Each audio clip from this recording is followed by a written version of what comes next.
Good morning, good afternoon, and good evening to all of you joining us from different time zones. Thank you to you all for joining us at this event and for dreaming and working together for a world free of nuclear weapons. My name is Asha Ashokan, and I'm the new director for Nuclear Ban US. It's my privilege to welcome all of you to this Zoom event on building political support for the Nuclear Ban Treaty. We are putting on this event with the support of 70 other organizations with a very specific purpose in mind, and that is to get you, the people on this call, who are joining us from all over the country, to convince your own members of Congress to sign the ICAN Pledge in support of the Nuclear Ban Treaty. Of course, there are many ways to work for the elimination of the most dangerous weapon ever invented. And there are also many ways for our elected representatives to support the Nuclear Ban Treaty besides signing the ICAN Pledge. But the ICAN Pledge is an absolutely crystal clear and unequivocal commitment to work for the total elimination of nuclear weapons. 54 governments around the world have already made that commitment by signing and ratifying the Nuclear Ban Treaty. And that's powerful.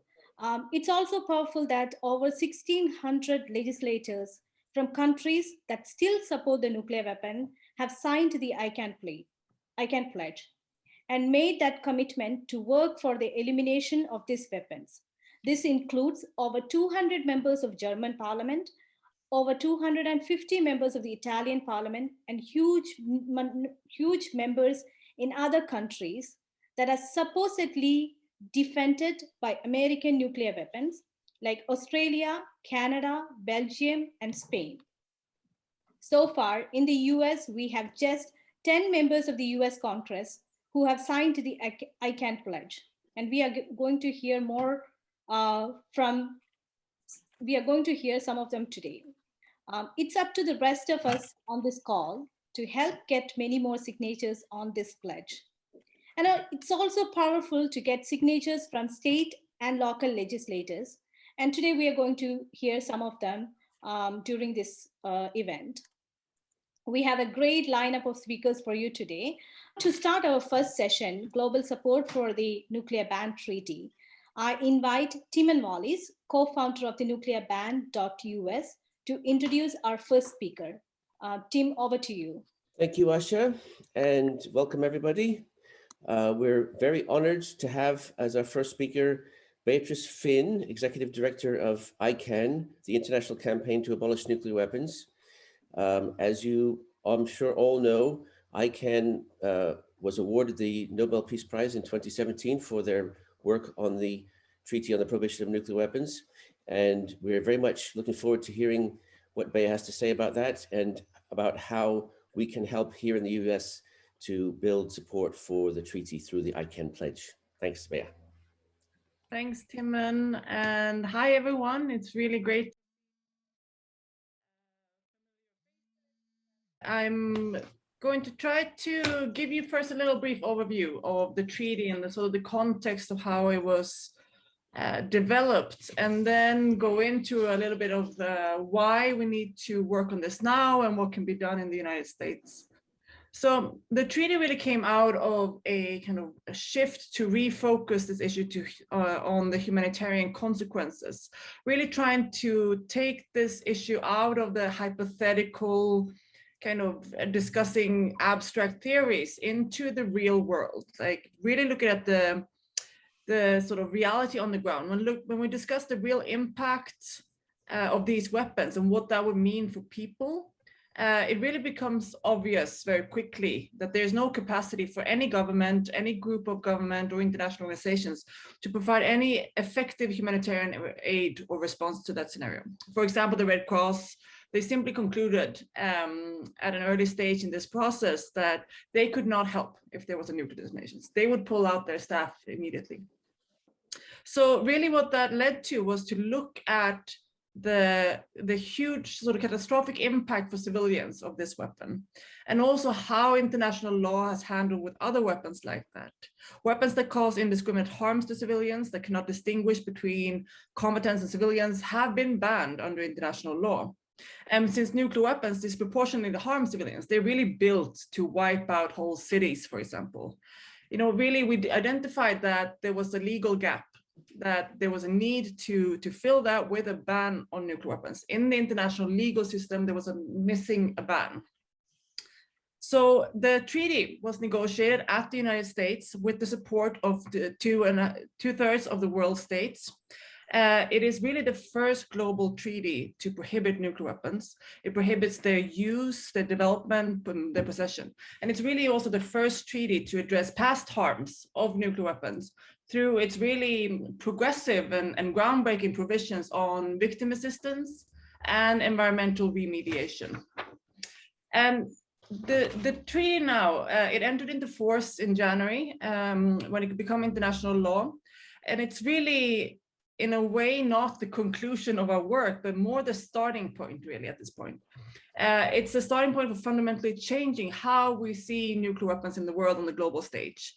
Right now, we've gone through 5 years of this false association that nuclear weapons are, connected to power and security, when in reality, it really creates insecurity. It exposes our citizens to a huge risk of catastrophic humanitarian suffering and increases tension and conflict. So there's also a massive problem of companies and financial institutions that prop up this weapons of mass destruction industry today that profits from encouraging tension and conflict. And the US spent around $35 billion in 2019 only on nuclear weapons. And it looks like they are increased that in 2020, despite living through a pandemic, a massive pandemic that killed over 500,000 Americans, really showing how fundamentally out of touch nuclear weapons are for actually protecting people. So now it's really time for the US to reverse its position on the TPNW. For example, President Biden has promised to work to bring us closer to a world without nuclear weapons, and really have highlighted that the US has a great moral responsibility to lead the charge to a nuclear weapons-free world. And he's also acknowledged that the United States has both the legal obligation and a strategic incentive to do so. So what we really need to do now is to create more political pressure on the Biden administration to move on this issue. And two of the most effective methods to do that, and what we've seen in other countries around the world, is through pressure from elected representatives and local authorities like cities and states. And we've seen firsthand on how increasing pressure from elected officials, from cities, has really had a positive impact on government positions and really opened up for a different political conversation around this. And in the United States, we've seen incredible support for so many cities around the country, like Los Angeles, Washington have adopted motions supporting the TPNW and urging the government to join the treaty, as has states like California and New Jersey, and many more are in progress, including cities such as New York, for example. And when it comes to political representatives, we have 10 representatives of the US Congress that have signed the ICAN Pledge, a commitment to work to support the TPNW and get your country to join it. And so far, 10 representatives, and we have both additional signers from state and local level as well. So there's really a need now to encourage more signatures, both through contacting your elected officials directly and kind of promote that and ask them to sign the ICAN Pledge and work for this issue, but also through just general awareness raising with politicians about the treaty, about the issue of nuclear disarmament, wherever you can. Most people do want nuclear disarmament, but it's not talked about frequently enough. So this is really what regular people can do to make a difference, to constantly remind politicians of this issue, remind them of the treaty, to share information and news, and make sure that this is a part of our conversation, of our problems that we need to solve today, to make sure that everyone knows that this is a choice that we have to make now. And I think that the year that has passed with a huge pandemic hitting the entire world, but we also see a rising feminist movement, a growing anti-racist movement, growing environmental movement, economic justice movement, really are at the moment where people are starting to fundamentally question who gets to decide what security is, and reformulate like what a sustainable world looks like and how we protect people in the 21st century. So I really do think that this is a huge moment where we have a big opportunity to push our politicians forward. And I would really like to encourage everyone to get involved and get engaged. I know nuclearban.us have great resources on their website. We also have pages on ICANW.org where you can find more information on how to get involved and how to get engaged. And yeah, we're just really here to support everyone who wants to be active and work on this issue. So thank you very much. Thank you, Beatrice. I am Christian Chappelle, and I'm the Policy and Advocacy Coordinator for the Nuclear Age Peace Foundation. It is a pleasure for me to introduce Ambassador Thomas Hajinoshi. Thomas is the former Director for Disarmament, Arms Control, and Non-Proliferation in the Austrian Federal Ministry for European and International Affairs, and he's now advising mayors for peace. Thomas was a key player in the developments that led to the Treaty on the Prohibition of Nuclear Weapons, and he will tell us why he thinks the ICAN Pledge is an important next step in the process. Please, Ambassador Thomas, the floor is yours. Thank you so much, Christian, and greetings to all of you from Vienna. I'm honored and pleased to have a chance to communicate by this way with you from Europe. Well, my country, Austria, is located in the center of Europe. During the Cold War, both military blocs assigned Austria the function of a battlefield. The Soviet Union had plans to hit Tyrol with a nuclear bomb, the US to drop a nuclear bomb right at our border over Hungary. Its radiation cloud would have extended to Austria's second largest city, killing hundreds of thousands of people. Austrians are firmly in favor of nuclear disarmament because they know that the catastrophic consequences of nuclear weapons do not respect national borders. Indeed, even a nuclear exchange in Asia would result in a nuclear winter, bringing famine to both Europe and the US. The five parties in the Austrian parliament seldom share the same view, but they have adopted unanimously the ratification of the TPNW. As we see it in Austria, nuclear weapons pose an existential threat to our security. The only guarantee not to fall victim to the catastrophic humanitarian consequences of nuclear weapons is to attain and maintain a world free of nuclear weapons. This cannot be achieved without a prohibition law. At the UN, the US has made similar statements over many years, but when it came to the negotiations, the US boycotted them and opposed the treaty, arguing that the prohibition norm should be established only once there would be only a handful of nuclear weapons left. This runs counter to the US position on banning chemical and biological weapons, where the relevant treaties contain, of course, the prohibition norm that has led to the ensuing destruction of these classes of weapons of mass destruction. When someone opposes the prohibition of nuclear weapons, then it means in reality that the world without nuclear weapons is not desired. The attitude of a country on the TPNW reveals its fundamental position on nuclear disarmament. To keep nuclear weapons with the irresponsible risks they bring, or to achieve the peace and security of a world without nuclear weapons, a formulation to which also the US is committed since 2010. I would certainly welcome a change in the US position on the ban treaty. A signal of a more constructive attitude could be the participation of the US as an observer in the first meeting of states parties of the TPNW in January 22 in Vienna.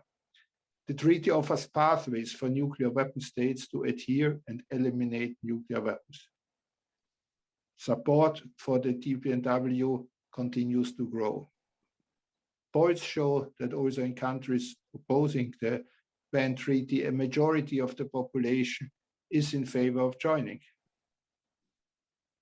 Persistent engagement of active citizens, of civil society, can influence local, state, and national politicians.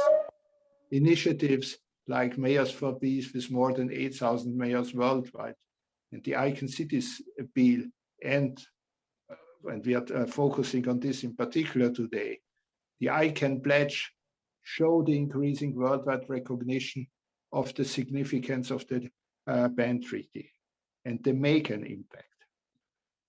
Last December, 130 states, that's 2/3 of the world community, voted in favor of a General Assembly resolution presented by Austria with many co-sponsors that calls to sign and ratify the TPNW, the ban treaty.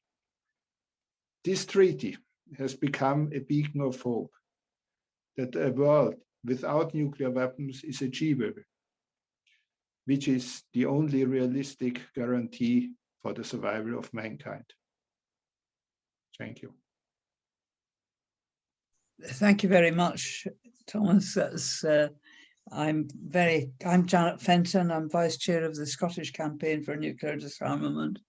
And I'd like to introduce John Finney, a member of the Scottish Green Party, a very outspoken advocate for the abolition of nuclear weapons and part of our cross-party group in Scotland. He's going to share some of his reflections and encourage the people of the United States to continue doing more work to get rid of these disastrously dangerous weapons. Over to you, John. Many thanks. Good afternoon, everyone from the Highlands of Scotland. And some personal reflections, if I may, please. I was born and brought up in the Highlands and lived in the 70s. 35 miles as the crow flies from the UK and US bases on the Clyde. Now, the US military and their nuclear fleet are long gone. However, sadly, the UK retains its nuclear arsenal there, and under the direct control of a dysfunctional UK Prime Minister Boris Johnson. With the UK seized by a global pandemic killing thousands, Prime Minister Johnson bizarrely chose to expand the UK's nuclear arsenal, reversing decades of reductions. He'll no longer provide specifics about the stockpile or the conditions under which it would consider nuclear weapon use. This so-called doctrine of strategic ambiguity, I fear that only increases risks of misperception and misunderstanding, particularly during crisis. Now, always wanting to be positive, in stark contrast, people of Scotland, the majority of people in Scotland and Scotland's Parliament totally oppose nuclear weapons. However, until such time as Scotland becomes an independent country, and that will inevitably happen in the not too distant future, Scotland will continue to be home to the UK's weapons of mass destruction, as they're referred to. I prefer to them pretty much like Beatrice does, as weapons of widespread indiscriminate civilian slaughter, because that's what we are talking about here. Now, I readily accept it's the duty of every sovereign state to defend its citizens, and to do so you have to make an appropriate assessment of the risks that are posed. And I ask, what risks can be ameliorated by holding, or worse still, using nuclear weapons? Successive UK governments have assessed the risks they face, and by far the biggest risk is the one that we're encountering at the moment. That is a global pandemic.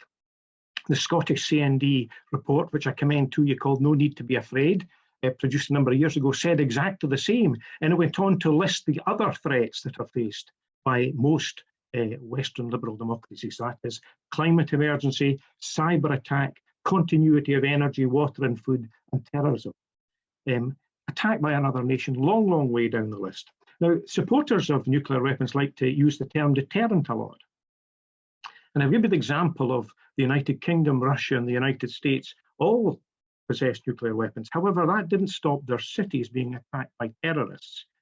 Criminal individuals who didn't pause and go, hang on a minute here, they've got nukes, we better not do this. That's not the nature of how the threat that is being faced. It's no deterrent, absolutely no deterrent. Even the military recognized the limited tactical and ultimately apocalyptic use that these weapons would pose. And it's not the citizens that benefit from the expenditure of nuclear weapons, it's the arms industry. However, I want to be, again, be positive. Just as the oil and gas corporations have cautiously acknowledged the need for a renewable energy future, utilising the many transferable sectoral skills, so too the arms industry can diversify and take on a constructive rather than destructive role in the years ahead. Fortunately, the world has people like Beatrice, the good folk of ICAN, yourself, supporters and campaigners, worldwide speaking wisdom, and we all know that words are the best method of addressing all the threats I listed. We need dialogue and international cooperation. We need education, we need a sharing of resources, collaborative working and conflict resolution, all of which will bring infinitely better results at a fraction of the cost. I want to see Scotland house further peace talks, like the Edinburgh Conversations, which took place secretly at the height of the Cold War, not to house nuclear weapons. An independent Scotland isn't far off. The UK's nuclear fleet has nowhere else to go. It can, and I sincerely hope, will voluntarily decommission, the initial steps of which only take a matter of days. Scotland will join the ranks of small, independent countries of the UN, an outward-looking, nuclear-free country whose peaceful emergence will play a significant part in disarming one of the world's nuclear powers. That's a very exciting prospect indeed. We must be positive. The present situation makes no moral, strategic or financial sense at all. The pledge and treaties signatures are a wonderful indication of the progress that can and has been made. The peace dividend and changed world outlook that will result from our small planet ridding ourselves of these obscene weapons will be enormous. For all these reasons and many more, I was delighted to sign the ICAN Pledge, to work with good people like yourselves for more signatures, and for a peaceful future for our under siege planet. The green mantra is people, planet and peace. This work is vital. So let's keep working together and remain positive. One world, one humanity. Moran Tang, thank you. Thank you, John Finney, for your remarks and also for signing the ICAN Pledge. My name is Seth Sheldon, and I work for ICAN in New York. And I just have the honor right now to introduce Dr. Vicky Reinhardt, a member of parliament from Belgium, who sits on the Committee on Foreign Relations for the Chamber of Representatives in the Belgian Federal Parliament. As a fairly new parliamentarian, Dr. Reinhardt has not yet signed the ICAN Pledge, but I understand that she has agreed to do so today. At least I hope that's the case, as I'm saying. And if you have it in front of you, maybe it's even possible to do live. Oh, exciting. So, okay, then thank you for joining us, Dr. Reinhardt, and over to you. Yes, thank you very much, Seth. Here it is. I signed it. I will send it to Asha. So first of all, thank you very much for the invitation and for the opportunity to speak during this event. So I signed the pledge because I share the concerns about the catastrophic humanitarian consequences that would result from any use of nuclear weapons. And therefore, I am convinced that these kind of weapons should be eliminated. That's my personal belief. But from a political perspective, me and my party, that's the Flemish Socialist Party of Belgium, we actually do not believe in the idea of nuclear deterrence. The fact that NATO countries have nuclear weapons did not prevent wars in the past. No one ever said, oh wait, let's not start this war because then NATO countries might use their nuclear weapons. That's not how it works, like John already said. In addition, nuclear weapons are weapons of mass destruction, and the consequences of a nuclear attack would be catastrophic. So for us, that kind of doctrine does not guarantee a sustainable security. And in addition, I'm convinced that we as NATO countries, we do not need nuclear deterrence at all. And if you look at the public opinion in my country, a majority of Belgians, 77%, think that nuclear weapons should be forbidden. So therefore, the Flemish Socialist Party and I, we are in favor of the withdrawal of the American tactical nuclear weapons that are currently on Belgian soil and our base at Kleine Brogel. And we also want Belgium to sign and to ratify the UN Treaty on the Prohibition of Nuclear Weapons. So in Belgium, my party is also part of the government. The federal government in Belgium is a 7-party coalition of the Liberal parties, the Green parties, the Socialist parties, and the Flemish Christian Democrats. The UN Treaty on the Prohibition of Nuclear Weapons is a sensitive political topic in Belgium, also within the government. And only after a long political discussion, there was an agreement about a reference to the UN Treaty in the coalition agreement of the government. So that was a small step forward. It's in the coalition agreement. And we as a Socialist Party, we put nuclear disarmament back on the agenda of the government because we believe that things are going on the wrong direction at the international level. And because we think that we should take a new policy line. So there's a reference to the treaty and the coalition agreement, but some of our coalition partners do not want to sign or to ratify the treaty. So we're currently trying to work on this step by step. So in an opinion which is published in Belgium, I stated that Belgium then should at least have, as a first step, an observer status to the UN treaty, although we are, of course, in favor of signature and ratification. But an important first step towards this ratification would be this observer status. We also have an agreement within government that our country can play a proactive role in nuclear disarmament at international level. But an important condition to do this is that we need partners to do so, both at the European level and in the rest of the world. So at this point, there is an agreement within government that Belgium can be a partner in the Stockholm Initiative on Nuclear Disarmament. And last year, we also signed the Declaration of Berlin. And as a member of parliament, I'm also trying to work on finding partners at European and international level. So last month, I had a meeting with members of parliament of the Netherlands, Germany, Italy, Poland, and Lithuania to discuss this topic. We will meet again, probably in June, to see how we can take this forward. But I can also use your help, because if there are also signals from the United States that nuclear disarmament is important, and if you're also keeping this on the international agenda, that would be helpful to put pressure on the government of my country. So that is the main message I want to deliver today. I will leave it here and thank you very much. Thank you, Vicky, for joining us and for signing the ICAN Pledge. It's great to see that. We could play the video of Representative Rashida Tlaib, which was sent to us. I'm Congresswoman Rashida Tlaib. Thank you all so much, especially the International Campaign to Abolish Nuclear Weapons, ICAN, and the Nuclear Ban US for inviting me. It is my honor to be with all of you and speak in support of the ICAN Pledge and the Treaty on the Prohibition of Nuclear Weapons. As a mother of two, I dream of a world where my boys can lead lives free from the threat and fear of nuclear war. Nuclear weapons are simply too dangerous for any nation to possess and could be devastating for our planet. And we saw that in Hiroshima and Nagasaki. It's truly a testament to the fact that we have to move with a sense of urgency. In addition to the threat they pose to humanity, the development, production, and maintenance of nuclear weapons is extremely expensive and unnecessary, especially when there are so many people in need across the globe. Over the next decade, estimates say that we will nearly spend in the United States $500 billion on nuclear weapons. That's $500 billion that could be invested in providing healthcare, clean water, quality education to every single neighbor across our country.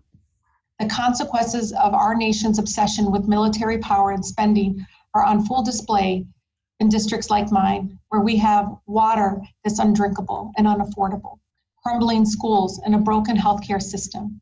I can go on and on. That is why I call for divesting from war and violence and instead investing in healthcare, our environment, our communities, and our people. I am proud to support ICAN Pledge and the Treaty for the Prohibition of Nuclear Weapons and urge my colleagues to please do the same. Thank you again for the invitation, and thank you so much for your courageous work. I really appreciate it, and please know that you always have a partner in the United States Congress with me. Great to hear from Representative Rashida. Next we have former Berkeley City Council member Cheryl Davila to read the statement from Representative Barbara Lee. Thank you. I'm the former council member Cheryl Davila from the city of Berkeley, here on Ohlone territory, reading the official statement from Congresswoman Barbara Lee. I'm sorry I could not join you today, but I want to thank you for inviting me to speak with you. I would like to thank Beatrice Fihn, Executive Director of ICAN, for your leadership and work to make our world a safer place. I'm appreciative of ICAN's commitment to mobilizing people around the world to support the critically important cause of eliminating nuclear weapons. Even before I was elected to Congress, I worked on the issue as an aside from my mentor and friend, the late Congressman Ron Dellums, who was known for his anti-war activism and his work on nuclear proliferation. As an activist, I worked to get African Americans specifically involved in the movement for global peace and justice. I have long been involved in the fight to reprioritize our resources from building nuclear weapons into domestic priorities and human need. I am leading legislation in Congress to defund the development of low-yield nuclear weapons to encourage the United States to re-enter the Iran nuclear deal, two policies that are essential to our global security and safety. I will continue fighting until they are signed into law. It is critical that we remain engaged on this issue, because if we don't, then our voices are being left out of the major policy of life and death. That's why your work and your commitment to join this pledge is so important. I am proud to have been one of the first members of Congress to sign this pledge, and I will continue pushing my colleagues to commit to a non-proliferation by supporting the Nuclear Ban Treaty. Thank you again for your dedication to creating a safer world. I'm hopeful that we can soon get together in person and strategize for the future. Thank you very much. Thank you, Cheryl, for reading out this statement. Now we have Ellen Thomas to introduce Representative Norton, who's here. Ellen Thomas, over to you. It is my great pleasure to introduce Congresswoman Eleanor Holmes Norton of the District of Columbia. Ms. Norton has introduced the Nuclear Weapons Abolition and Economic and Energy Conversion Act in every session of Congress since 1994. Her most recent version of this bill in the last two sessions of Congress called on the United States to sign and ratify the 2017 Treaty on the Prohibition of Nuclear Weapons, eliminate its nuclear weapons along with every other country, and use the money and resources saved to address climate change and other pressing human needs. She was also the first member of the US Congress to sign the ICAN Pledge back in May of 2018. Mrs. Norton, would you please tell us why you support the elimination of nuclear weapons and why every member of Congress should join you in signing the ICAN Pledge and in co-sponsoring your bill this session? Thank you very much. I'm very pleased to be with you and to thank ICAN for your tremendous work over the years. I am the chief co-sponsor, as you indicated, of the Nuclear Weapons Abolition and Economic and Energy Conversion Act. I've been pleased to be so for many years. The bill requires the United States to sign and ratify an international agreement to disable and dismantle America's nuclear weapons, strictly controlled fissile material and radioactive waste, and use nuclear-free energy. The United Nations Treaty on the Prohibition of Nuclear Weapons, which was ratified in 2017 and approved by 122 nations, would qualify as an international agreement. In 1993,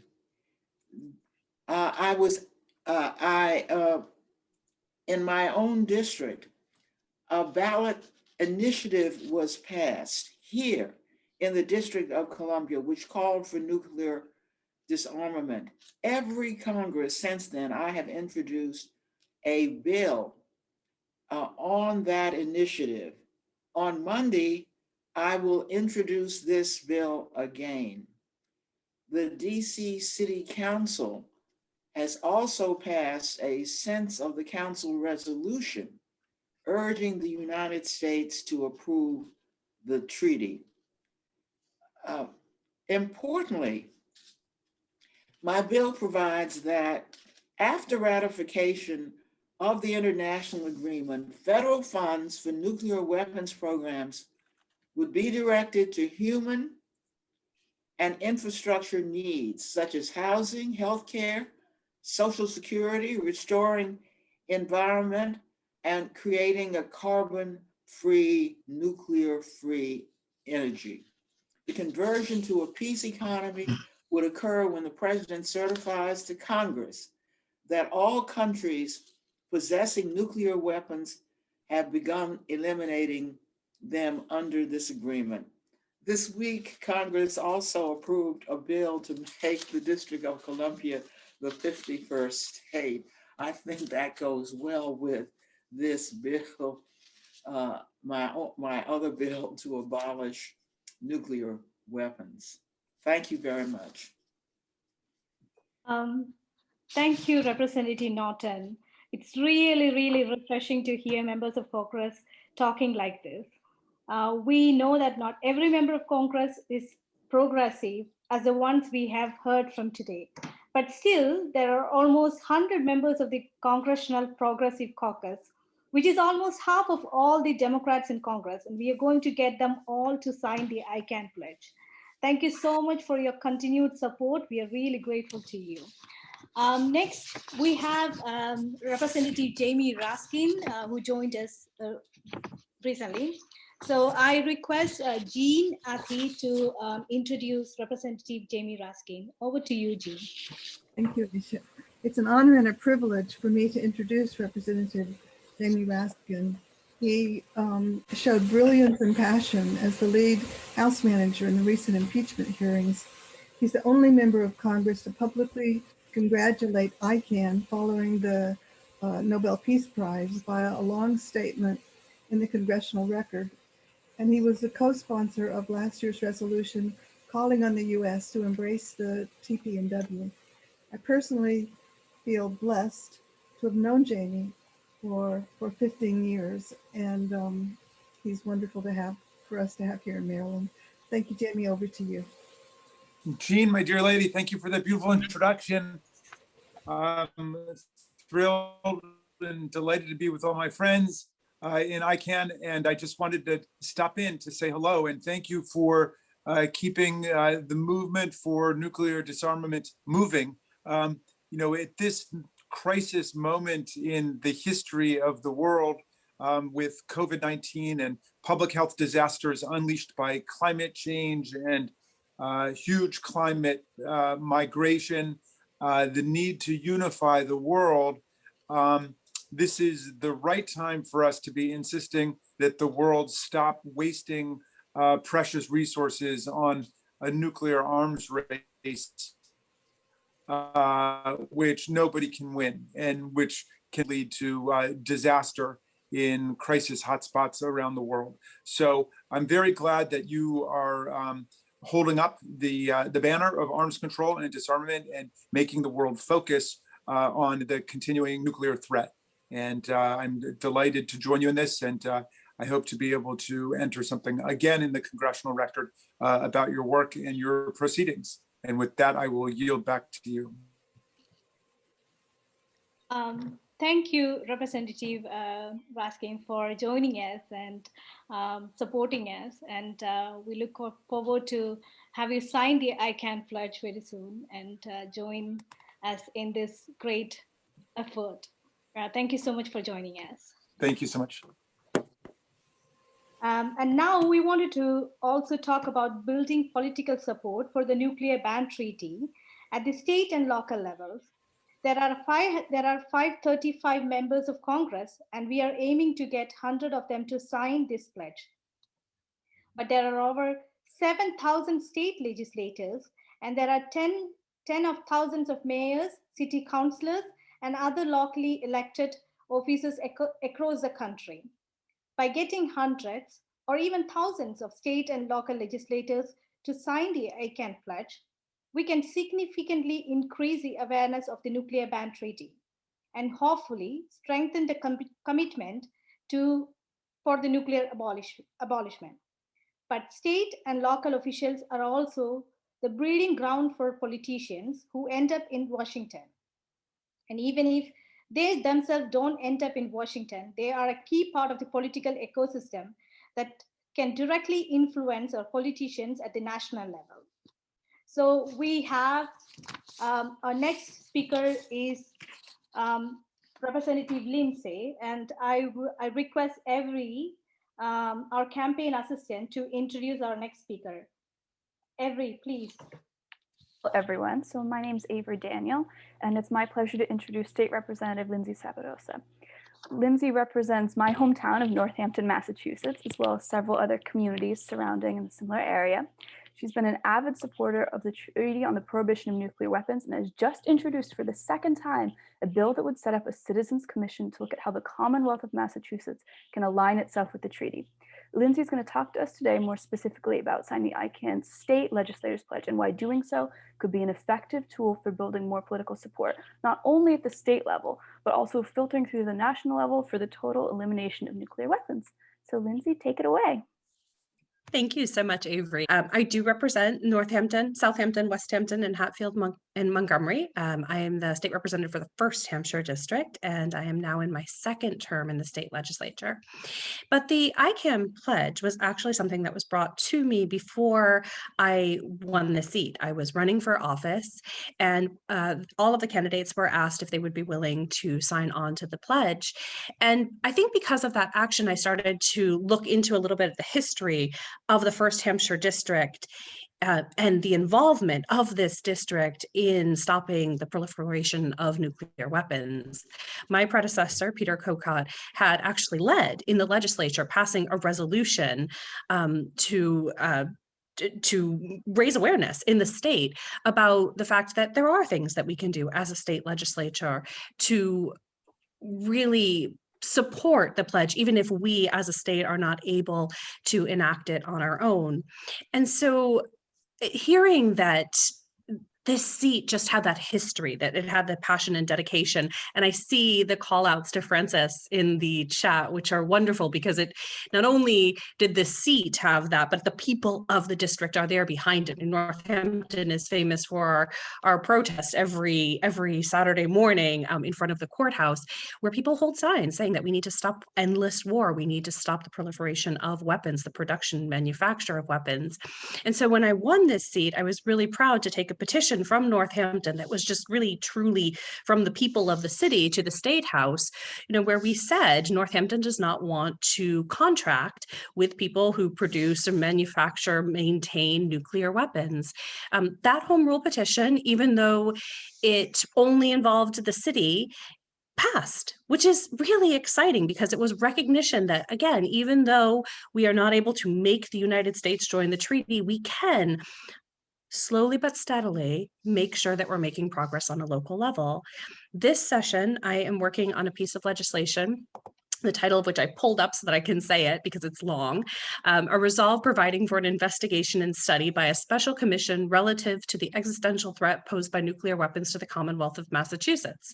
So what does that mean? The legislation simply says, let's sit down and look at what the state can and should do so that even if the whole country is not in compliance, Massachusetts can be in compliance. Massachusetts can come up with a list of how we do this.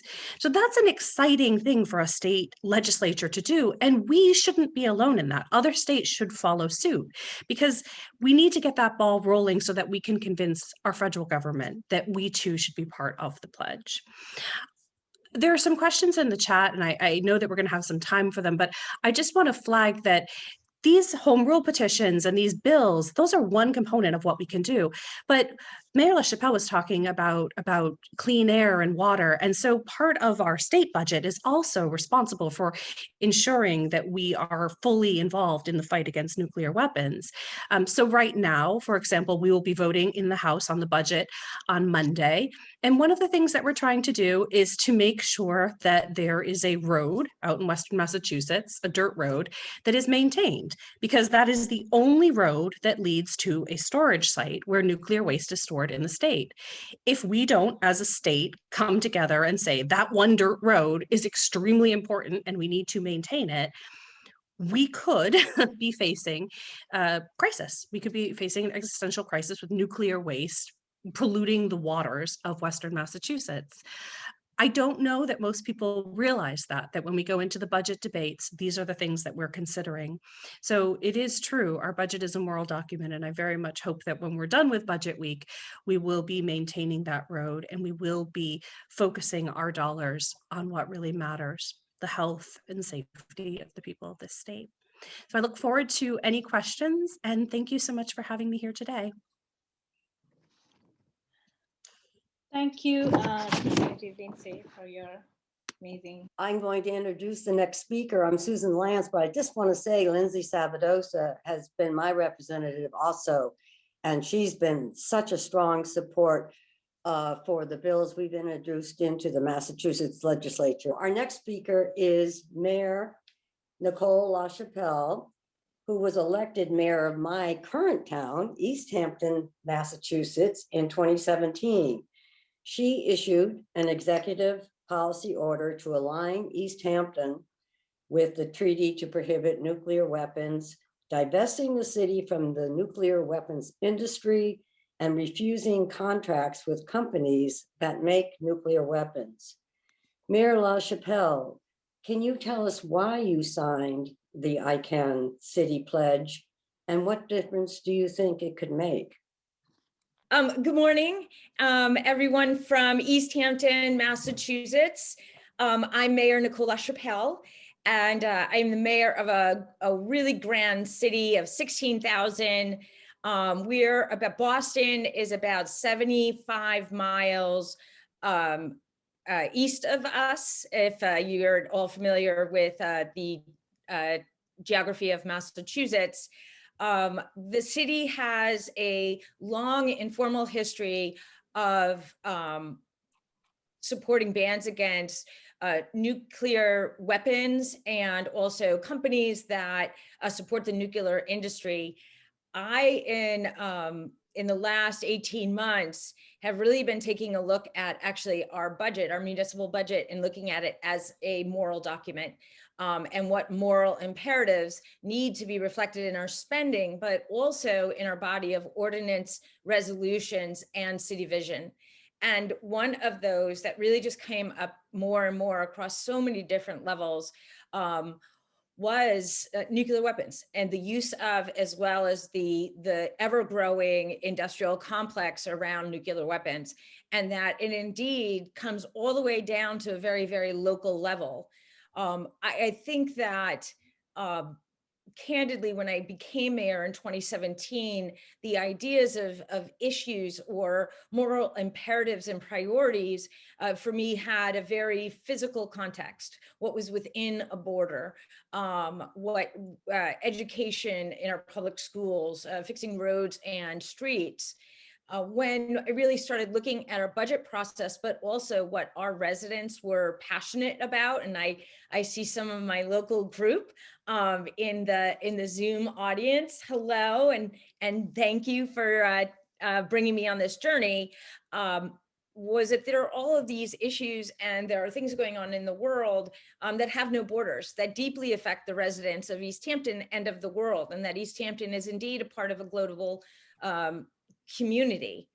That said, it took some very direct steps on the executive level as mayor, but also with my city council to support the ICAN Pledge, as well as being an active member of Mayors for Peace, and putting that forward and up to my state legislators, as well as my congressional delegation, that far too often when we see the fallout from nuclear waste or accident or just mistreatment, not to mention the ever-present threat of yet more people getting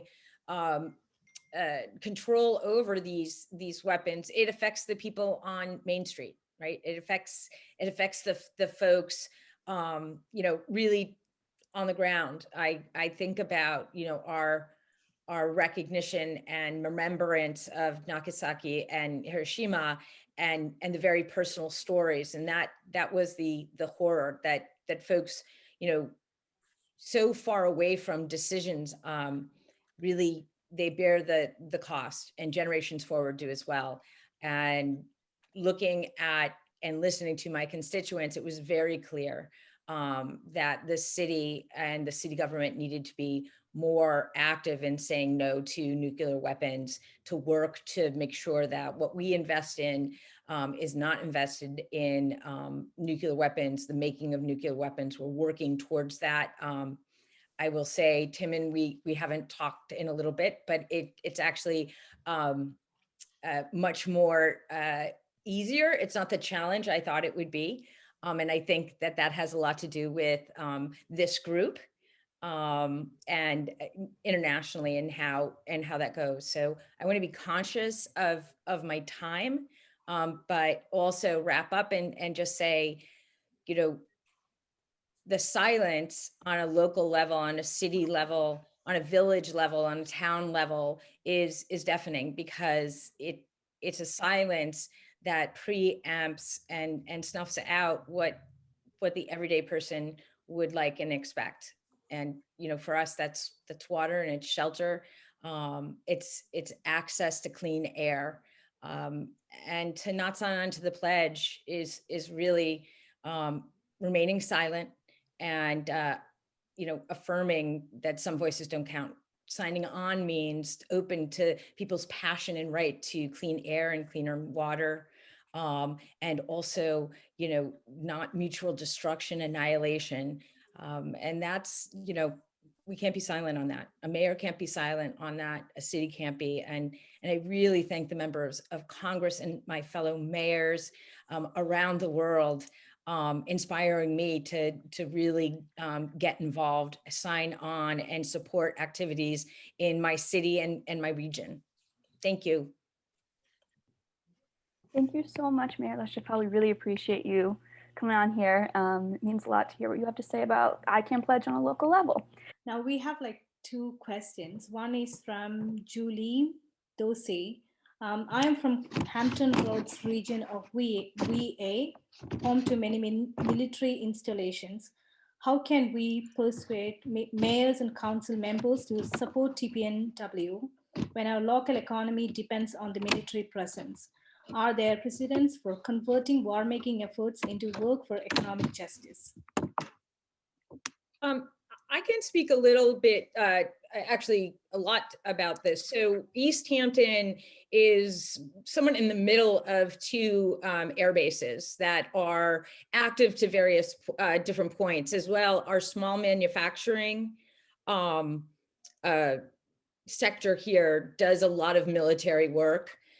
So when the wording came up, suggested by Timon in the local group, I went and I spoke to them just to get kind of a feeling of where they were at that, and talk through the message of gradually shifting out of that, and what their business plans were, as well with commanders at both Westover and Barnes. And it wasn't an easy conversation, but I explained the position and wanted to know their intent of how it can go forward, and their thought about nuclear weapons. And we came to the businesses were much more cognizant of the shift, and the shift they wanted to make in their businesses, and where they were getting their contract, but were also it was an economic balance for them. The air bases for Barnes and Westover, it's an ongoing conversation, but I wanted them to understand why East Hampton, as their mayor, I felt it was really important.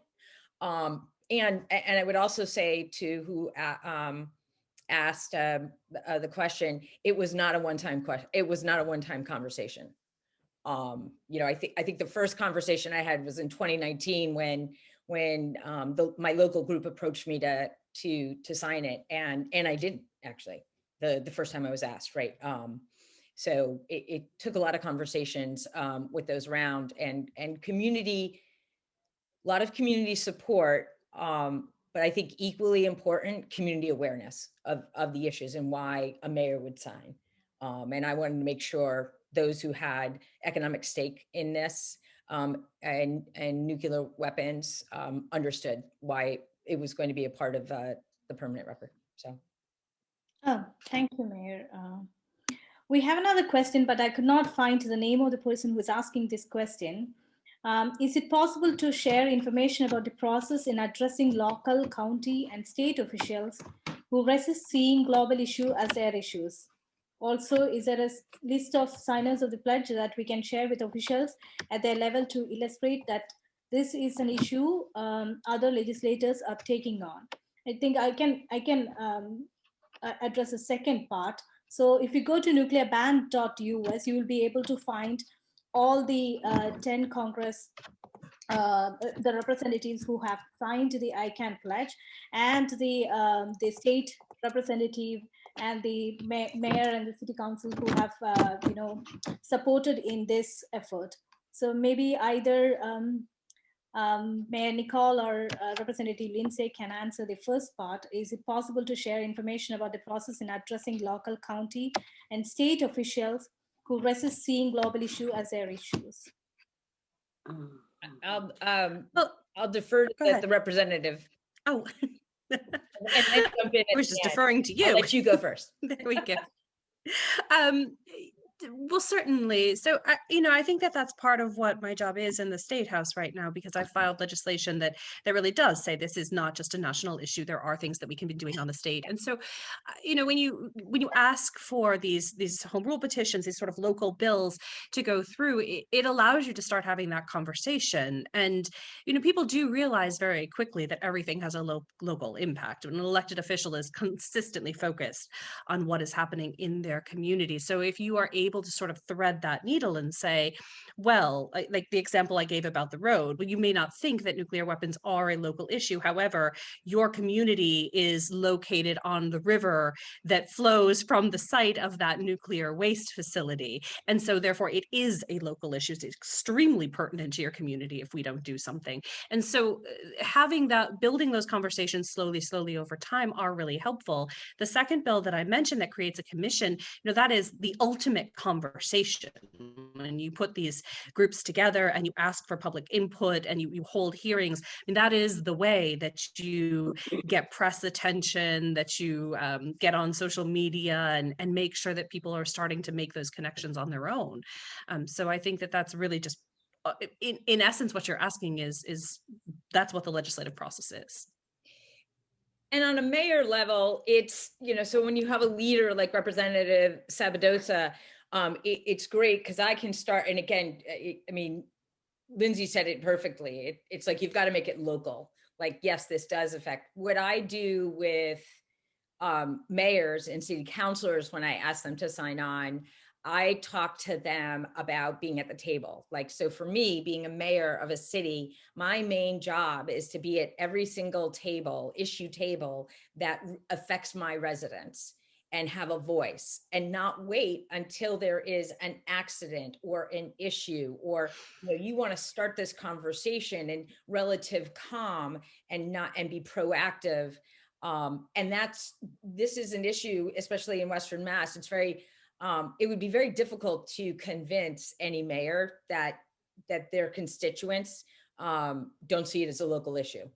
And then bringing that voice to the table, and then connecting with our state legislature of what's going on there with the bills. And the constituents, my local constituents and residents are great in keeping me in the loop. And so when I'm, yes, we are participatory in Western Massachusetts, very much so. It's wonderful. but it gives actions and it allows me not to just surprise or throw out a random action or cause. It's very consistent. Like, yes, we talked about this last year, we're doing it this year, this is what's going on in the legislature, and you kind of like, it's the rolling stone and we pick up moss. But when you start to look too at the energy grid, that's something also that mayors are very conscious of, and the increasing prices of electricity. It's very high in the Northeast, and to look at the effect of alternative energy and to move away from companies that aren't investing in that and are remaining and supporting the nuclear related industry. That tension's building, and those choices, there are other choices for investment, but also to bring down the cost of power. And that's very effective with mayors. That goes right to the heart of the budget. Thank you, Mayor. I think due to time constraints, we will have to move on to our next session to understand more about the ICAN pledges and how in other countries, what are the best practices done by ICAN campaigners in getting more ICAN pledges and building the political support for ICAN pledge and the nuclear ban treaty. We have Daniel Hoxha, who is a campaign coordinator for ICAN, as our moderator for the next panel. And I invite Daniel to take over for the panel. Thank you. Thank you very much, Asha. It's great to be here. Great to see you all. Very thrilled, very excited by everything we've heard so far from elected officials. And now, as Asha said, we're going to jump to the other side of the pledge issue, which is, of course, campaigners, like most of you in the audience here today who are working, been very active, working, getting legislators and parliamentarians on board with the pledge. We're very fortunate to have campaigners from all over the world here who've got a lot of experience with this. I'm going to introduce all 5 speakers at once before asking a question to each of them. And first of all, I want to give the first speaker we have is Tilman Ruff from Dr. Tilman Ruff from ICAN Australia.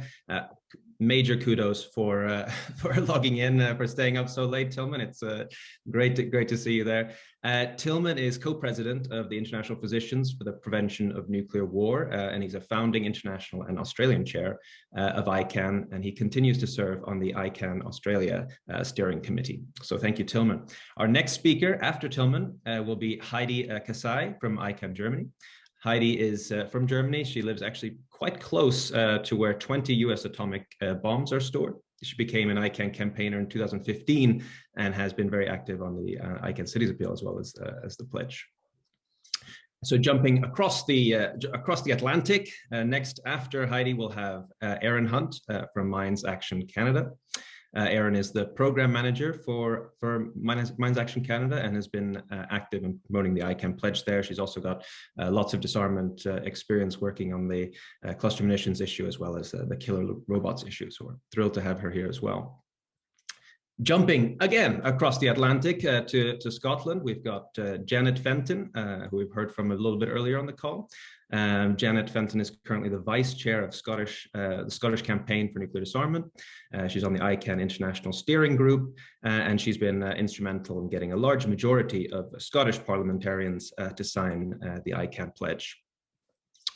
Heading south, we've got Lisa Clark in Italy. Lisa Clark is from the she's the co-president of the International Peace Bureau, and since 2016, but I'm sure longer than that because I remember her working on this before. She's been very active with the Italian ICAN campaign aimed at getting Italy to join the treaty on the prohibition of nuclear weapons. So very nice to see all of you gathered there. Friends and colleagues. So it's beautiful to see you all. So first, Tilman, you're up first. So we've been thrilled, very excited and inspired at the success that ICAN Australia has had, primarily with the Australian Labor Party, which is currently in opposition to commit to joining the TPNW when they get into government. So please tell us how you work to achieve that and the impact that the pledge has had as part of that work. Well, thanks very much, Daniel, and thanks for the invitation to join you, and apologies if I'm a bit ragged around the edges at nearly 2 in the morning. And I do need to acknowledge that I speak to you from the land of the Wurundjeri people of the Kulin Nation and pay my respects to their elders past, present and emerging, and thank them for their custodianship of the lands and waters here. Yes, we've had this happy experience, hoping that the Labor Party will get into government at some point before too long, of the major alternative party of government adopting first in 2018 and reaffirming just a few weeks ago in its national policy platform a commitment to sign and ratify the Treaty on the Prohibition of Nuclear Weapons when next in government. Of course, the translation from policy platform into action isn't direct or immediate or inevitable and needs continuing work, but it's a really important basis for our nation, which claims protection from US nuclear weapons and provides some pretty important assistance in their command, control and targeting through joint facilities that are here. So it has been an important tool, the Parliamentary Pledge, in helping to build this as a humanitarian issue that a party that's serious about nuclear disarmament simply must support, and consistent with Australia having joined all of the other treaties that ban other indiscriminate and inhumane weapons, biological, chemical, landmines and cluster munitions. It's completely inconsistent not to also support bans on the worst of all weapons. We've managed to get currently 88 members of the federal parliament. That's about 40% of the whole parliament to commit to the ICAN pledge. But with the Labor Party, it's actually just over 3/4 of members that have joined that. And I think for us, it's been very important that that includes senior people. So the leader of the party's been the chief supporter, but also the Shadow Attorney General, the Shadow Defence Minister, the National Party President, and over 2/3 of the cabinet, of the Shadow Cabinet. So it's cross-factional within the party, and it includes the leadership. And of course, it goes hand in hand with other ways of promoting this in the party. The trade union base, that's a key base of support for the Labor Party, getting them with strong policy positions and active, but also getting churches and other ICAN partners active in this. Local constituents are always the most effective at convincing members of parliament and getting in the door, which is sometimes a difficult thing to do. And for anybody who says no, you need to go back and visit them periodically. You need to remind them of why this matters. You need to keep them informed of progress, as well as thanking and continuing to engage those who've signed the pledge. Whenever somebody does sign the pledge, we always make sure that we record this with a photograph, that it's promoted widely on social media, so that it's clearly on the public record and they're thanked and congratulated for their position. It's been a very useful tool for us. And of course, as well as working within the Labor Party, it's been really important to demonstrate that this is a humanitarian issue that should be above party politics, by getting members of other parties to join and approaching all parliamentarians irrespective of their party membership. So having Conservatives as well, and Independents and Greens and others also sign the pledge has been key as well. So thanks, Daniel. Thank you very much, Tillman. There's a lot of good points there. In particular, take your point about making it not a party political issue. I think that's very, very important. Our next speaker is from Germany, Heidi. Of course, a lot of ban treaty supporters, not just in Europe but across the world, are looking at the German elections that are coming up this fall, especially with the Green Party doing very well in recent polls. And so a lot of us are hoping we'll see a change in Germany's stance at that time. So I'm wondering if you could talk a little bit about the impact that the pledge has had in generating support for the TPNW among Germany's opposition party, and also what the plans are right now in an election year. Yeah, thank you, Daniel, and thank you for having me here today from Germany. I'm very excited about sharing this experience with you. So the two parties in favor for the TPNW, who are also likely to be voted to Parliament in autumn, are the Socialists and the Greens. So we as campaigners concentrate concentrated our strategy on making these parliamentarians sign the pledge in the first place. We did struggle also to achieve a commitment to the TPNW in the federal party convents, which we achieved at least for the Greens, the Progressives, and partly for the Socialists. So we can build on that for the next years. And the political system in Germany is constituted by 16 federal states. So we also encourage these 16 federal state governments to sign a federal state pledge, calling on the federal government to ratify the treaty as soon as possible. Out of these 16, 4 have already signed, and we are working on the next. And we also have elections this year in 6 of these 16 federal states. So that's also a tool that we're working with, and 2 federal states already had elections in March in favor of the Greens and the Socialists. So this also influences the big picture, you know. An important aspect may also be that we are cooperating with many of the ICAN partners, including Greenpeace and the churches, and they have big impact in German society. So among this pool of capable people, we try to find at least one campaigner for each federal state working for this issue. We have Zoom meetings regularly to confirm what we have achieved and which tasks lie in front of us. So we constantly motivate one another and keep in contact as good as possible in our network. So in Germany, the political system is favorable for a bottom-up work. So using the ICAN pledges for federal state parliaments and their respective parliamentarians to influence the federal government is very helpful. And up to now, we have over 500 legislators who have signed on level of German parliament, federal states, and European level. And we have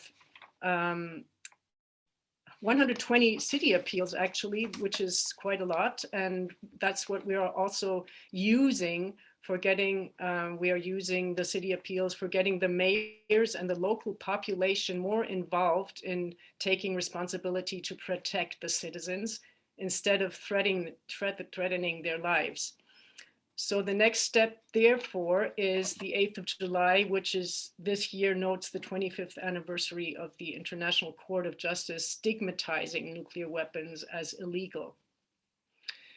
So because of our background in Germany, you know, the 2 wars, the protests in the 80s around the Pershings, and the anti-nuclear movement, the quest for sustainable energy, East and West Germany united again, and the deep longing for peace, we can mostly take our dialogues from a common historical background and encourage the parliamentarians that Germany is playing an important role in peace-building solutions. Maybe there is also something similar in the US that makes it easier, especially in these times of the pandemic, to open the hearts of the politicians for human rights and the protection of our planet. Thank you. Thank you very much, Heidi, and thank you for the very concrete examples of what you're doing in Germany. Next, we've got Aaron Hunt from Minds Action Canada in Canada. So we've seen a lot of new pledge takers recently in Canada. I'm very lucky to be the one that gets to see when new pledge takers have joined the pledge. So I'm thrilled to see that. So what has been the process in Canada for getting parliamentarians to join the pledge, and what's the plan also for turning the pledge into action? Thanks, Daniel. It's so nice to see your face. I've missed you all, campaigners. Yeah, so like Tillman, though, I'd like to just sort of start by acknowledging the Indigenous nation whose land I'm on. Here on the west coast of Canada, I'm really privileged to live and work on the traditional territory of the Lekwungen people. And I really try to apply lessons from the stewardship of the land to my nuclear disarmament work. Because we only have one planet, we really do need to look after it. But yes, Canada, we've added dozens of signatories to the Parliamentary Pledge recently. We have we're now up to 67 signatories between the House of Commons and the Senate. So that works out to about 15% of all of Parliament. Plus, we have more signatories from provincial and territorial governments. And what's really exciting is we've been filling Daniel's inbox because most of those have signed in the past 6 months. So I know I'm talking to an audience that's both, some of you are new to the issue and others have been working on this for decades. So I'll try and tell you a little bit about what the process has been like in Canada. And I also want to remind everyone that we need everybody involved in this fight. So I'm glad we're getting new people and seasoned campaigners involved today. So to be honest, we've been working really closely with ICAN's staff team to get signatories. So I can't really take credit for all of our recent success. The elected officials are getting messages from national and international voices. But one thing I found really successful is what I've been calling snowballing, because, you know, I'm Canadian. When we get a signatory, we immediately thank them and ask for a meeting to discuss further. But more importantly, we also ask them to help bring others from their party on board. Okay, we have a bilingual 5-party system. So this probably looks a little different in the US because of your 2-party system. But you can definitely ask if a signatory knows others from their party or from the state who would be interested in joining. You can even ask if they would make the introductions or approach their colleagues about this issue on your behalf. It's much easier when it's a peer coming and talking. You know, you want to use peer pressure in a good way on this issue. Another thing that's been really, really helpful for us in the past month, which I hope is going to answer Ward Wilson's question in the chat, is polling data. A poll was recently done that showed 74% of Canadians support the TPNW. And we got 15 new signatories to the pledge in a couple of days just by sharing that information. As you've heard from others, it's also really important to make sure that when you're asking people to sign, that you're asking them in a personal way and it's specific to your elected official. They need to know why this is important to you, your constituent. Form letters, which I know we're going to deal with today, do need to be customized or else they won't really be responded to. And then I guess finally, I think we need to remember that people run for office because they want to make change.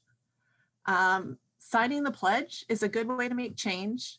It gets you noticed, it gets some good press, and it gives elected officials the opportunity to be on the right side of history. People who sign the pledge are going to be listed for decades long after they've left office. And these sort of arguments often work with elected officials because they want to do right by their communities. But if none of those arguments work, you can always remind them that nuclear weapons are expensive, as you heard from both of the congresswomen and from Mayor Chappelle. And if they want to be smart with taxpayer dollars, they should be pushing for money to be moved from expensive, unusable weapons of mass destruction to things that will actually help their constituents. In Canada, we're really hoping to get a critical mass of support for the pledge, which will force the government to have a parliamentary debate and actually study the TPNW. We have other asks as well, but this parliamentary debate is really important because it's crucial to changing national policy, and it's something that hasn't happened so far. In Canada, you know, Parliament represents us, just like Congress represents you. And we really deserve to have our elected officials have a serious debate about nuclear weapons and consider the TPNW. And I think this pledge is a great tool to get us there. So thanks, Daniel. Thank you very much, Erin. Next up is Janet. Janet Benton, Scotland. You're speaking from a unique context relative to the others here because Scotland, at least not yet, can't yet join the TPNW. That might change. But of course, Scotland is a very, very relevant context when it comes to nuclear weapons as the site where the UK's nuclear weapons are based. So Janet, please, can you tell us how the pledge has been helpful for your work so far and how things might change in the scenario of an independent Scotland? Thanks, Daniel. I think that, I mean, it's true that all the nuclear weapons are based at Faslane. There's also the biggest nuclear weapons dump in Western Europe. in Scotland as well, occupying a huge landmass. And it's seen very much as a real affront to people here. Because, I mean, we've had since devolution, since we've had a bit of, not full independence, but a bit of control over our own affairs, our Scottish Parliament has already had a parliamentary debate. It's very clear that the Scottish Parliament, the Scottish government, is completely opposed to nuclear weapons and would sign the pledge if they could. So that's very straightforward. The other bit that's important is that there is nowhere in the UK that they can relocate the weapons. They might be able to do something about the base, but they certainly couldn't do anything really about the warhead store. And so the idea has been for a long time that if we can get independence, we can get rid of nuclear weapons from Scotland. And because they haven't got anywhere else to put them, that means that the UK would have to disarm. But where the pledge has been really useful is in tying that basic understanding to the treaty very specifically, because the difference with the treaty is that it would not mean that in a future independent Scotland, that the UK government would be the only people that a Scottish government or a Scottish Parliament would have to negotiate with. If they were joined up, if they had even made a declaration before independence, but with a strong indication that we had a majority for independence, and we said that Scotland wanted to accede to the treaty at an early stage, it would mean that we would have the support of other UN countries, as long as they understand that that's the situation in negotiating with the UK. So the pledge has been absolutely vital in giving us the opportunity to maintain that discussion throughout and to keep the idea of the treaty very firmly on the agenda for our parliamentarians. And I mean, I think that the politicians and the electorate having a clear understanding of what the treaty is about is what really raises hope for a nuclear weapons-free future. And so there's a great advantage to it for parliamentarians as well, because if they have an ongoing relationship with their constituents who are continually discussing with them what has happened with the pledge, who else has joined up to the pledge, that increases their understanding of the treaty and encourages them in their work towards it. And it means that they can work across borders as well. I mean, earlier this year, John Finney undertook some advocacy work on the treaty along with parliamentarians in Germany through ICAN's. It was ICAN's commitment to the pledge that allowed those negotiations to go forward.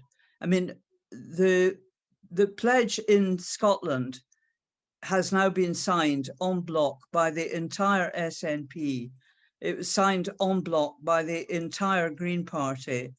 The majority of parliamentarians have signed it. We're now in the process of going into an election period, and the election in Scotland, I'll just put a little link to our stuff there. Has put the pledge absolutely at the heart of our election strategy. And what that means is that because we'd got the SNP to sign en bloc and the Green Party to sign en bloc, all additional candidates now standing for those parties have been very easily persuaded to make a commitment to sign the pledge if they get elected. And that makes it much easier than it would if we were trying to get them to sign the pledge after they were elected. We got them to we got the Greens to sign en bloc really very largely because of the excellent work that was done by global Greens. So they already had an understanding that the pledge was something significant for them. And that's the way in which we've been able to build on it. Thank you very much, Janet. Lots of good examples in there. Lisa, coming to you next. And, I'm conscious of time here, but we're going to give you a chance and then we're going to jump straight to the questions. But Lisa, Italy, you've, I think everyone's seen, it's been a huge shift in the political landscape there, quite a dynamic environment, and also quite difficult as a campaigner to work with something like the pledge. So how has your pledge strategy adapted to these changing political dynamics, and what are the challenges you're facing in terms of working in a nuclear weapons hosting state?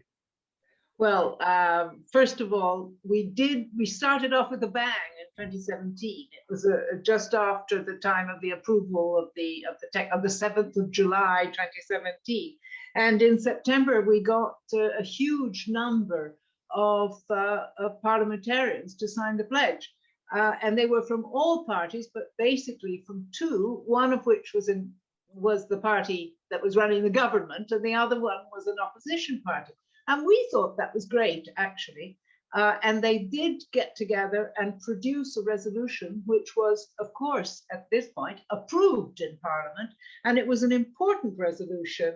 There's a big article about it that Leo wrote for the ICAN website, because it didn't say, of course, that Italy was going to sign the ban treaty, but it did commit the government to pursue a nuclear weapon-free world, and in a way compatible with its NATO obligations and with the positioning of its allied states, to explore the possibility of becoming a party to the legally binding treaty prohibiting nuclear weapons, which is, I think, that was the first time, I think it was. This was then borrowed and reworded in countries like Norway, and I think Sweden as well. The idea is that they keep on telling us that it is incompatible for a NATO state to sign the ban treaty, and these parliamentarians said, well, we want to find out if legally that is actually the case. Which we thought was quite positive moving forward. Our campaign, of course, has then ground to a halt, because meantime, the government has changed about 4 times, and that was only 4 years ago. So we're a little bit stuck on that. But I did want to say a few words about the campaign that we have run in Italy, which is a campaign that is based on the humanitarian initiative, on ethical and moral values, which aims to bring together, educate people on the topic of nuclear weapons and on the humanitarian consequences of nuclear weapons. We have over 200 city councils that have passed resolutions. And almost all the resolutions after the discussion and everything are unanimous. They're passed unanimously. And that is the stigma effect that ICAN is always telling us about. It's quite right, because nobody then dares to stand up and speak up in favor of nuclear weapons in a local community where everybody knows each other. So we think that we've learned a lot with this campaign and spread the word. And one of the elements that tells us that we've been working properly is that with the poll that we've done with you people and in other European countries as well, we have found that in 18 months, we have gone from the 2019 poll that said that there were 70% of Italians who wanted Italy to join the ban treaty. And in the 2020 poll, at the end of 2020, it had become 87% of Italians who want Italy to join the ban treaty. So, and all that 17% does not come from no's. The no's practically did not exist to begin with, but it comes from the don't knows. We now have 17% more people who know. And I think my time must be up. The time of everything is up. Indeed. But we're all here, and I'm very, very happy to be here with all these old friends and some that I hope will become new friends. Thank you very, very much, Lisa. And now I'm going to go into a Q&A session, and it's going to be a quick fire Q&A. I see Timon looking at me, and I'm going to be in trouble if we don't stick to, you know, a very quick time here. So the first question, but I do want to, I want to ask all of you the same question, and then a few different questions for each of you. The first question, well, we heard Lisa and Aaron talk about the polling issues. I think that was a question that came up in the comments, but I think we heard some good answers to that. There's another very good question in the chat, came from Timon actually, which is that how do you deal with the scenario where you ask a parliamentarian to join the pledge and they give you this, you know, no, it's too unrealistic. Maybe they might say that, you know, it's not possible to do this unilaterally, or security is going to be hampered. How do you respond to that? And do you have examples of where you've managed to push through and get the right answer in the end? So if I might call on Tillman maybe to answer that question first, as quickly as you can, please. Sure, thanks, Daniel. The answer is yes. There's a number of people who refused to meet with us that then joined. There's a number of people who said absolutely no and then joined. And what got them to change their mind? Sometimes we don't know. Sometimes it was a visit to Hiroshima and Nagasaki. In one case, very powerful. And another was peers and people they respect urging them to join. We found former well-regarded parliamentarian ICAN ambassadors, particularly from the same party as currently serving people, especially helpful in that regard. Can I tell you one example? Yes, go ahead, Lisa. Can I tell you one example? Their children, the parliamentarians' children, had been addressed in school by me and a video connection with the hibakusha in Hiroshima. And the children, two of the children were there, and two of the children went home that day and said, "Daddy, this is hopeless. Your position is untenable. You teach us to think of other people, to respect other people, to never be violent or anything, and you're not supporting the ban treaty? Well, we don't want to speak to you again." Anyway, so he came back. He was honest about it, and he came and told me. That's great, Lisa. And I do recall that we did use that, hopefully not underhanded tactic in the run-up to the negotiations with diplomats as well. So it's tried and tested. Thank you very much. I wonder if Heidi, do you have an example or an answer to that? Well, we have this experience. The third point that Tillman just described, that the main factor that makes people sign the pledge who didn't sign it before was a debate in the party, or that people were influenced by their colleagues. And it's also really, just as Lisa said, people don't know. Even in my regional situation, where the bombs are really 80 kilometers from where we come from, people don't know exactly what is happening. Even if they are parliamentarians, we have to talk about this over and over again. And it's an education thing. So I really want to tell thank you to Lisa also for your experience, that this is also with the polls, you know, we have 91% of the people who are against nuclear weapons, but they are voting the wrong people. So something's wrong about that. And it's also an education problem. They don't know. Some people don't even know that we're a nuclear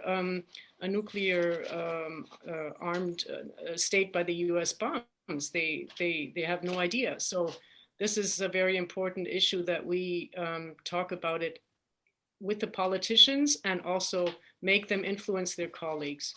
Thank you very much, Heidi. Jumping over to Aaron and Jenna, I'm going to ask you both the same question, not the same question as you've just heard, but I want you to give us your top tip.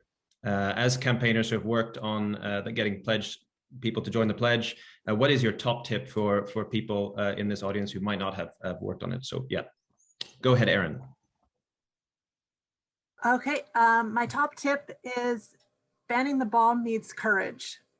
So your job as campaigners is to give your elected official what they need to have that courage and to put their name on the list. So that could be education, information, it could be personal stories, it could be polling data, it could be getting their kids after them, but you need to give them whatever they need so they'll have the courage to ban the bomb. Thank you so much, Erin. And Janet, the last word goes to you. Top tip. Okay, I would say you need to be ruthlessly persistent. You need to claim the conversation that you want to have, not the one that they want to have. So, and I think that kind of covers the people that don't know anything about what nuclear weapons do as well, because we want them to know that. So we claim the conversation and don't have the silly conversations about security, and that we focus on allies and friends in the first instance. And we focus on persuading them and getting them to persuade their allies and friends rather than going to the top nose first.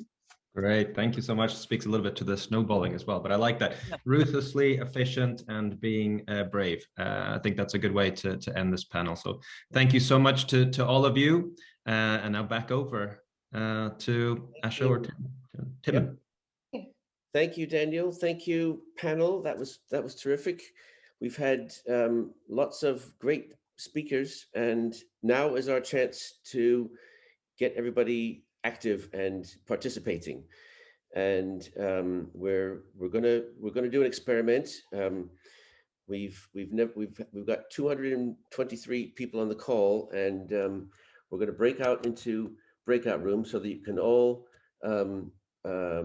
have a chance to discuss getting members of Congress or state legislators or local representatives, mayors and so on, to sign this pledge or take other steps to support the treaty.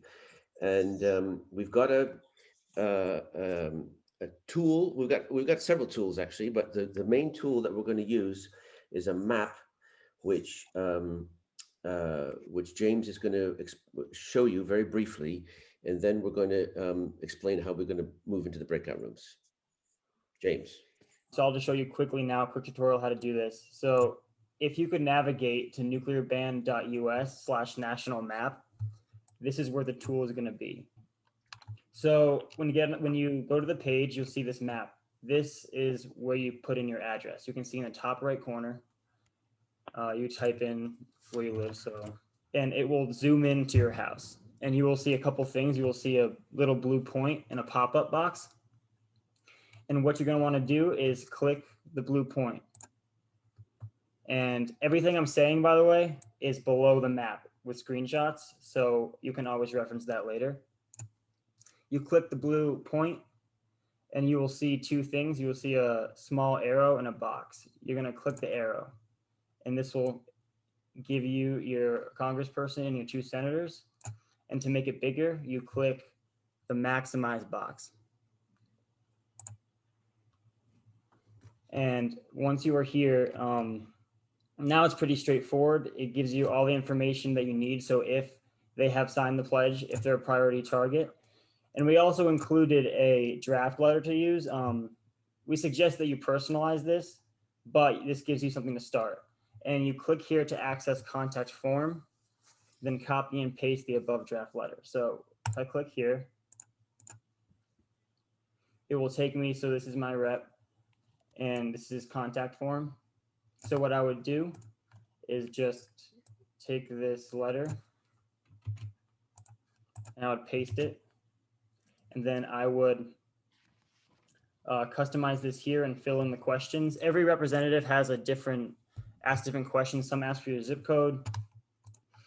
And yeah, and I would do the same for my remaining representatives. And you can also click on their photo and you will go directly to their main website. And so this map only does the federal level, but if you wanted to do the state, and if you had time, you can click here to this website, and it's a similar thing. You just type in your address and you follow the instructions that this website gives you, and it will be essentially the same. And again, there are instructions below that can help you with this. And you will have time in the breakout rooms to go through and do this yourself. Okay, great. Thanks so much, James. Luckily, we have facilitators for each of the breakout rooms.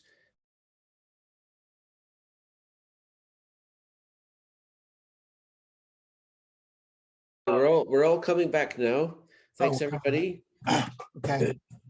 While we're waiting for anybody else to rejoin us, what I would like to ask people to do is, if you wrote during the breakout room, if you had time to write a letter to a member of one of your representatives, please put in the chat who you wrote to.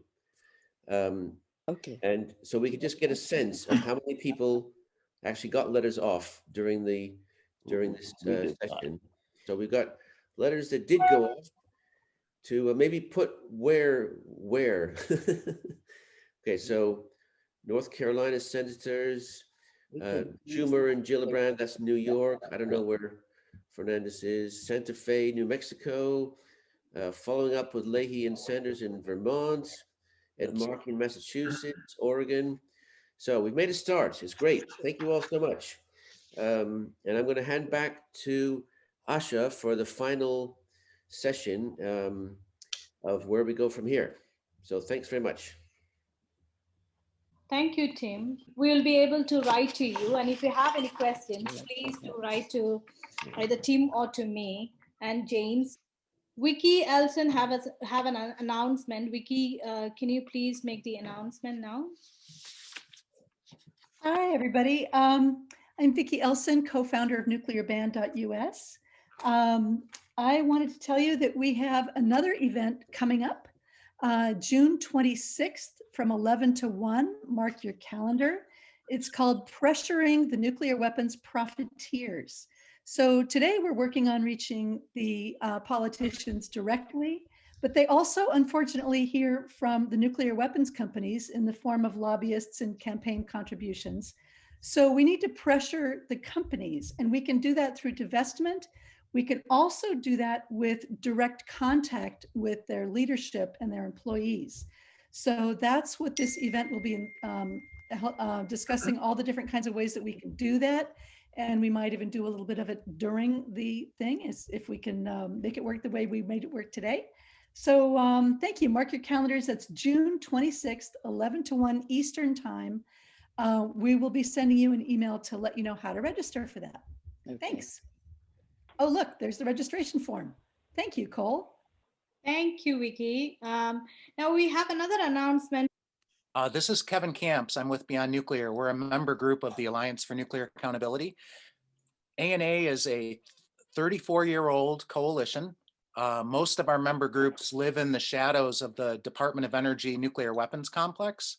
And my group, Beyond Nuclear, brings the nuclear power issue into the fold. And we have been holding these DC days every spring for the past 34 years, where we bring 100 or more people to Washington, DC, and we meet with members of Congress or their staff. We meet with administration officials, like at the Department of Energy subdivisions, and we advocate for our issues, including on nuclear weapons, especially. I could just announce DC Days is going to start on April 28th and continue for a few weeks. It's going to be all online, of course, because of the pandemic. It's a lesser number than we usually do each year in person meetings. We're going to have a dozen or two meetings with congressional committees and members, and also administration officials in the various agencies. So, you know, there are about 36 ANA member groups, and if you're affiliated with any one of them, you can participate. One advantage of the online version is that we can have many observers observe the meeting. There may be a handful of participants who actually get to speak, but if folks would like to plug into these meetings, we would welcome that. I think, Seth, your hand is up. So do you have any quick question? Well, I just thought I'd add to what Kevin was just saying about ANA to say that I understood Ralph was going to announce this, that they have adopted for their weapons pod, the peace pod component of their asks to call on the Congress people they meet with to sign the ICAN Pledge. So I think that's, this is the first time they're doing that. And I think that's quite supportive of what we're trying to accomplish at today's event here. Thank you. Great. Thank you. I think with that, we are about to wrap up this event. We had a very great, speakers. I think I will just want to thank all of our wonderful speakers, facilitators, 70 co-sponsors, without whom it wouldn't have been such a successful event, who helped to make this event happen, and to all of you participants. I know you all are going to write letters to your representatives in the next few days. Let's continue this conversation and our efforts to make a nuclear weapon-free world. Thank you to you all, and be safe and take care. Good afternoon or good evening. Bye. Thank you. Thank you. And thanks to Asha. Thank you. Thank you all. Thanks, Asha. Thank you. Thank you.